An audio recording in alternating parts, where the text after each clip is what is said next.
Hi friends, good morning అందరికీ. ఇప్పుడు నేను చెప్పదలుచుకున్న టాపిక్ వచ్చేసి ఈరోజు దగ్గుపాటి రానా బర్త్డే.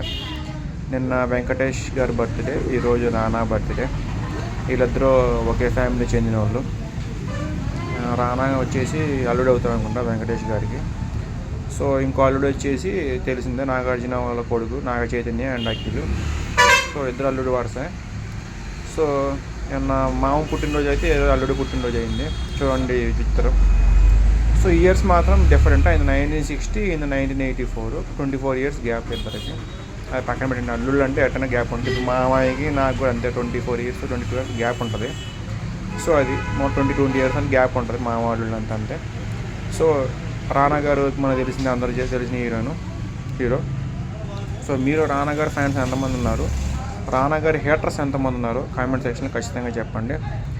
రానా గారిని మీరు చూసే ఉంటారు, వాళ్ళ కండల వీరుడు. బాహుబలి సినిమాలో ఆయన ఒక ఎద్దుని ఆపుతుంటాడు, అంతా కండలు పెంచుతారన్నమాట. ఆయన కండల వీరుడు మామూలుగా అయితే బాగుంది. వెంకటేష్ గారు కూడా జిమ్ బాడీ, అట్లాగా మేనమామ బాడీ ఈయనకి వచ్చింది. సో జిమ్ బాడీ అయింది. హైట్ 6 feet పైన ఉంటాడు. చాలా యాక్షన్ సినిమాలు కూడా చేశాడు. సో మీలో రానా గారు ఎంతవరకు తెలుసు, ఎంతవరకు ఫేమస్ అర్థమైపోయింది నాకు. ఎంతమంది ఆయన అంటే ఇష్టమో, ఎంతమంది ఆయన అంటే ఇష్టం లేదో ఖచ్చితంగా కామెంట్ చేసి చెప్పాలని మర్చిపోమాకండి. And wish happy birthday Rana garu. ఇలాంటి బర్త్డే మీరు ఎన్నో జరుపుకోవాలని చెప్పి నేను కోరుకుంటున్నాను. ఇప్పుడు 1984 అంటే 16 + 23 39 years. సో 40th yearలో అడుగు పెట్టారు. సో మీరు ఇలాంటి బర్త్డే ఇంకా ఎన్నో జరుపుకోవాలని చెప్పి మేము ఆశిస్తున్నాము యాజ్ ఏ అభిమానిగా. ఎందుకంటే మేము దగ్గుబాటి ఫ్యామిలీ కూడా అభిమానిని. Daggubati family and Akkineni family and Nandamuri family చెప్పుకుంటే చాలా ఫ్యామిలీస్కి నేను అభిమానిని. సో ఇదన్నమాట మ్యాటర్.